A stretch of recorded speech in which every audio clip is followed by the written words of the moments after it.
Now, from WYDC TV, this is Big Fox News at 10. As cold weather sweeps through the southern tier, many people may turn to space heaters to heat up their homes. But experts warn these heaters can be a potential fire hazard. Big Fox's Matt Kleindens joins us now with tips to safely keep your homes warm this winter. Matt.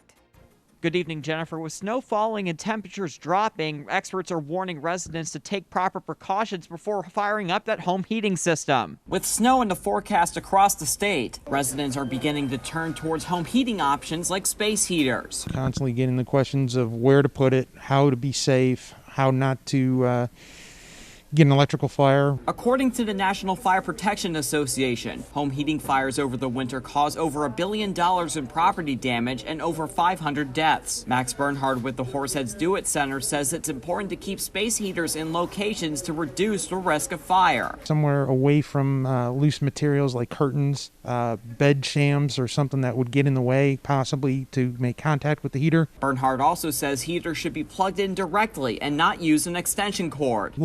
Longer extension cords, they draw a lot more amperage and they have a tendency to heat up. And when they heat up, trying to draw that amp is actually putting friction in the cord. It could start a eventual fire. Bernhard says it's important to have smoke and carbon monoxide detectors as well as fire extinguishers to keep your family safe. And just make sure everybody knows where to go in case of emergency. Matt Kleindens, Big Fox, WYDC in Corning.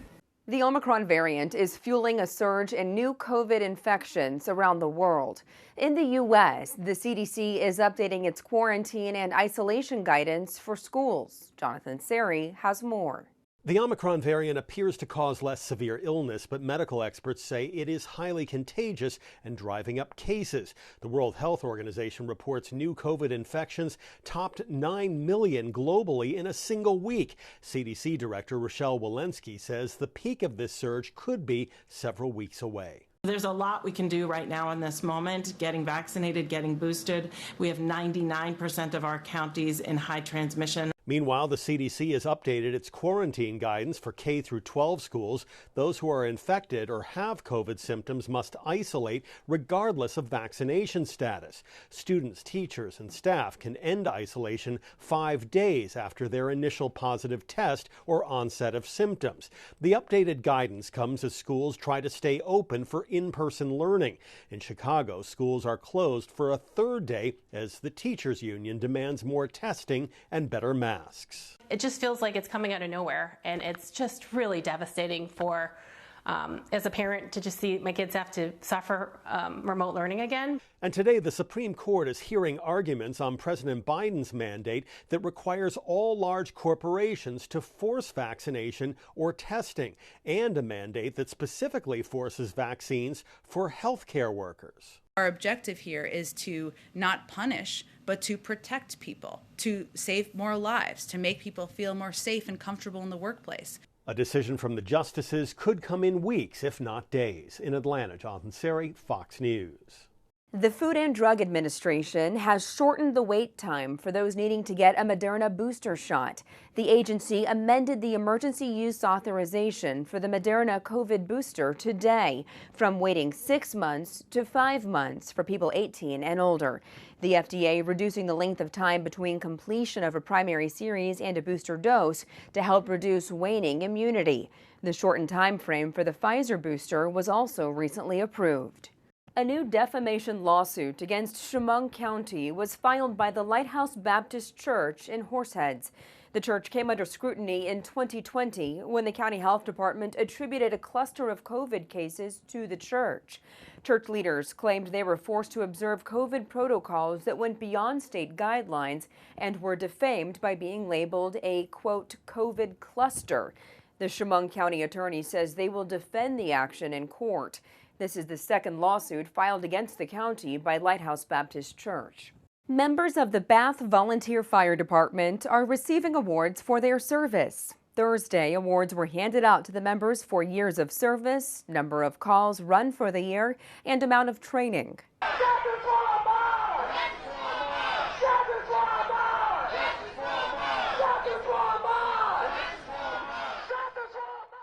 A Georgia judge has sentenced the 3 men convicted of killing Ahmaud Arbery. Today, the judge sentenced father and son Gregory and Travis McMichael to life without the possibility of parole for the killing of 25-year-old Arbery. Their neighbor, William Bryan, was sentenced to life with the possibility of parole. The cell phone video of Arbery, a black man chased and gunned down by 3 white men while he ran through a Georgia neighborhood, sparked a national outcry. More than a month ago, a jury found the trio guilty of murder. The convicted men now face a second trial on federal hate crime charges. Legendary actor and trailblazer Sidney Poitier has died. The first black man to win an Oscar for Best Actor, Poitier passed away today at the age of 94. The Hollywood star was best known for films including Guess Who's Coming to Dinner, In the Heat of the Night, and Lilies of the Field. As incredible an actor as he was, Poitier was also known for his work as a director, including Gene Wilder and Richard Pryor's Stir Crazy. In 1997, he was named the Bahamian ambassador to Japan, having dual citizenship in the Bahamas and the U.S. In 2002, the Academy honored Poitier again with an honorary Oscar for his extraordinary performances and unique presence on the screen, and also for representing the motion picture industry with dignity, style, and intelligence throughout the world. Hiring slowed in December. The latest jobs report showing the U.S. only added 199,000 jobs last month, despite a drop in the unemployment rate. Madeline Rivera breaks down the numbers from Washington. The December jobs report once again missing economists' expectations. 199,000 jobs were added last month, about half of what had been predicted. But the unemployment rate is down to a new pandemic low, 3.9%, a point the president touted. Years faster than experts said we'd be able to do it. And we have added 6.4 million new jobs since January. The biggest gains were in leisure and hospitality, business services, and manufacturing. But employers are still struggling to find workers. The American Rescue Plan clearly is working on getting sectors back to work. We do have work to do still, though. We all know that. We acknowledge that. And there are fears that the Omicron variant can put more of a strain on hiring. COVID cases are surging nationwide, forcing many to work from home and creating uncertainty among employers. Still, there are growing calls for people to learn to live with the virus. I think as we come out of this next surge, what we will see is the ability to continue to come together, reduce some of the regulations that we've imposed, and start to get back to a level of normal. Economists are also keeping a close eye on the nation's quit rate. This week, we learned a record 4.5 million Americans quit their jobs in November. In Washington, Madeline Rivera, Fox News. Still ahead tonight, automaker Hyundai reveals its plans for Metamobility. By connecting robots to metaverse, we'll be able to move freely between both worlds. More on the new concept using robots and other technology to help bridge the gap between the metaverse and reality to make everyday people's lives more convenient. Here's your local stock market update from Big Fox.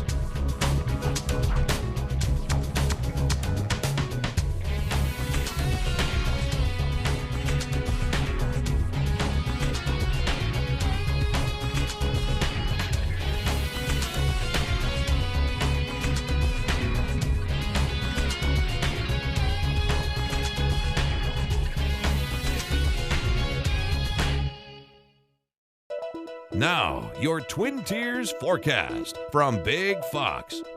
Tonight's Big Fox forecast is brought to you by William Mattar. Good evening, everyone. As we make our way into the overnight, I'm expecting any snow out there to be ending. By tomorrow, sunshine will win out, and as we head into the rest of the weekend, it's not going to be quite as cold. However, we do have another system that will be riding in on Sunday, and so we could start off with an icy mix, switching over to rain and then snow. So it's going to be a mixed bag of winter weather heading into the end of the weekend. So for tomorrow, high pressure builds in. That will ensure that we will have dry conditions, and that will translate to some sunshine. However, it is going to be still chilly out there. Temperatures in the teens or even single digits as we start off your Saturday, and then we warm up to around 30 degrees in the afternoon with some sunshine.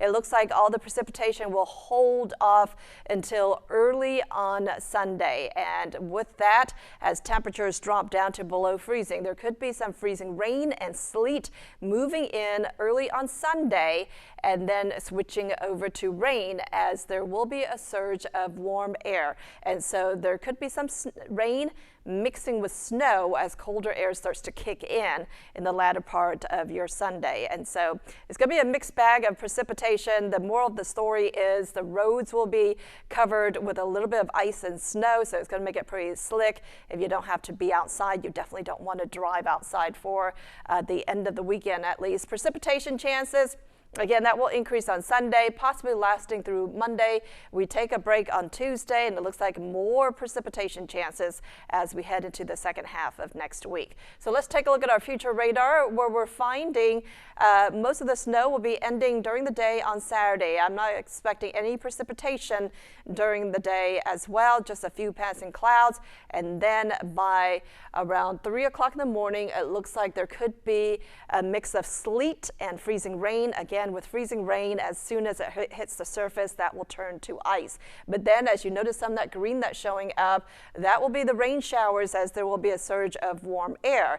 By noon, though, it looks like those temperatures will be diving down, so there's a possibility of a few snow showers later in the day on Sunday, and then we could have a little bit more snow moving into Monday afternoon with a quick moving system that will come through, and that's going to keep those temperatures pretty cold. In fact, we're expecting bitterly cold air by next week. Tonight, temperatures definitely on the cold side, 10 degrees for the low in Elmira, 13 in Corning, highs tomorrow near the freezing point. And then take a look at this bitterly cold air. We start off in the single digits. Our high on Tuesday, only around 16 degrees.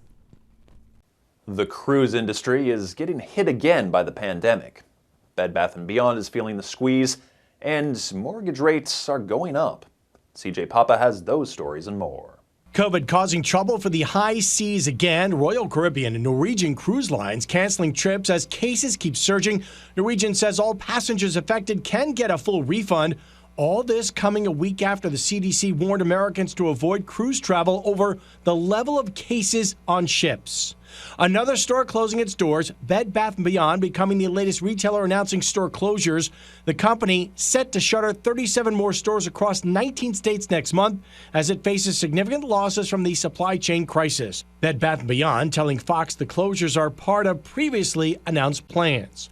U.S. mortgage rates soaring to the highest level in more than a year and a half.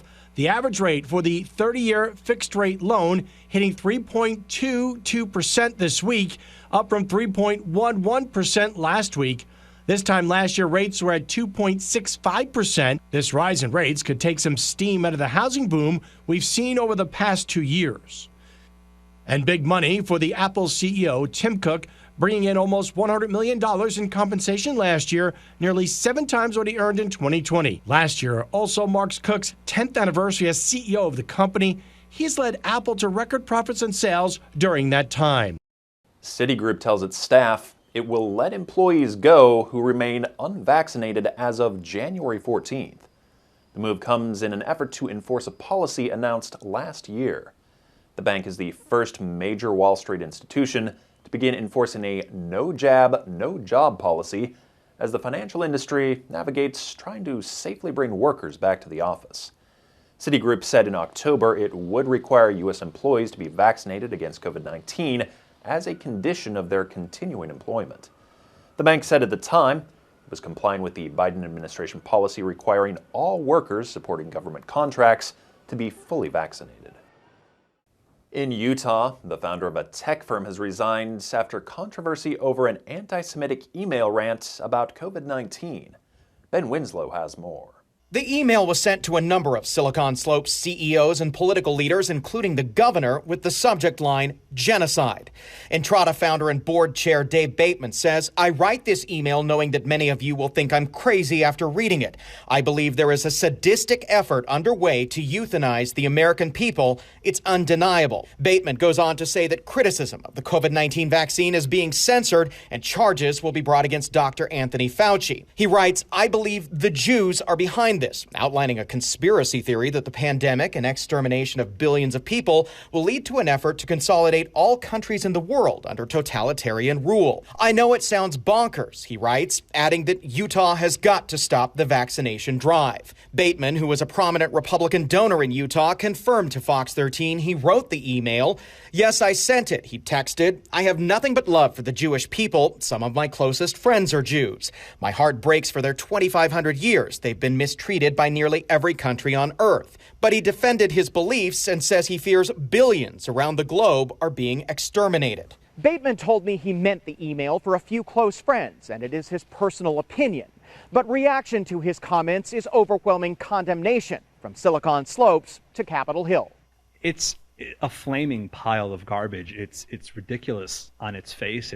I mean, I'm not going to dignify the content of that email with kind of a blow-by-blow description of how asinine it is. This is blatant anti-Semitism. Rabbi Avremi Zippel says he's concerned it could lead to violence. This behavior can't just be condemned as some, crazy stuff in an email, because we know the real-life ramifications of this sort of stuff. The Political Action Committee representing Silicon Slopes on Utah's Capitol Hill says Bateman's comments do not represent their views. It's incredibly disturbing that somebody in our community would voice these kinds of opinions, especially during this time.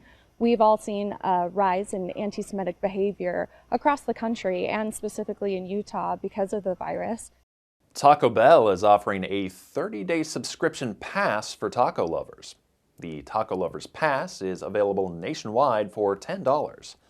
Customers can redeem the pass for a taco every day.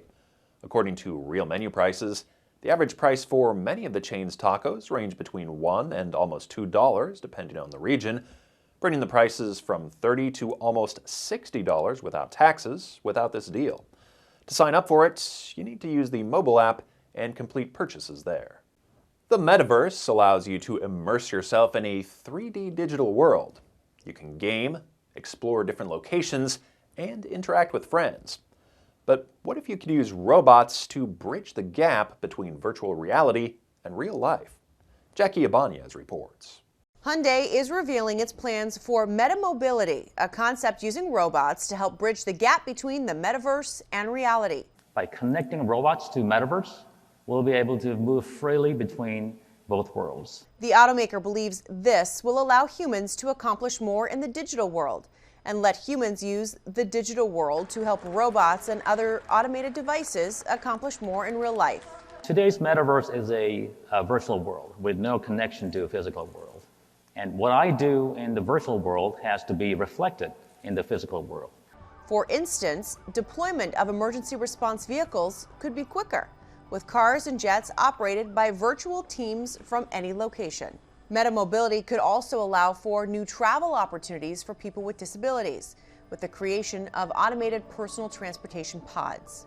This is not only for providing freedom, it's movement in the physical world, but also for moving us to a new reality within the metaverse. While robots are already being used in factories, most are completing basic one-step procedures on assembly lines. But Hyundai aims to let humans use virtual reality to control robots inside a factory, maximizing their functionality. It's not clear when we can expect to see all these technology advances, but Hyundai's expansion into robotics is due in part to the company Boston Dynamics, which it acquired last June. There's a new billboard in Times Square that's drawing a lot of attention and hopefully a lot of love. It's an ad to date a woman named Molly, and it was created by Molly's mom. Beth Davis says she wants her daughter Molly to find a good man to love, and there's some urgency to her request. This 61-year-old mom was recently told she has metastatic breast cancer, and she wants to know that her daughter will be left in good hands. Beth first created an ad on the dating app Wingman. The profile made its way to the company's founder, who was moved by the story and arranged for the billboard in Times Square. Hopefully, Molly finds her guy, and Beth gets to be there for the wedding. Thanks for being with us tonight. Have a great weekend.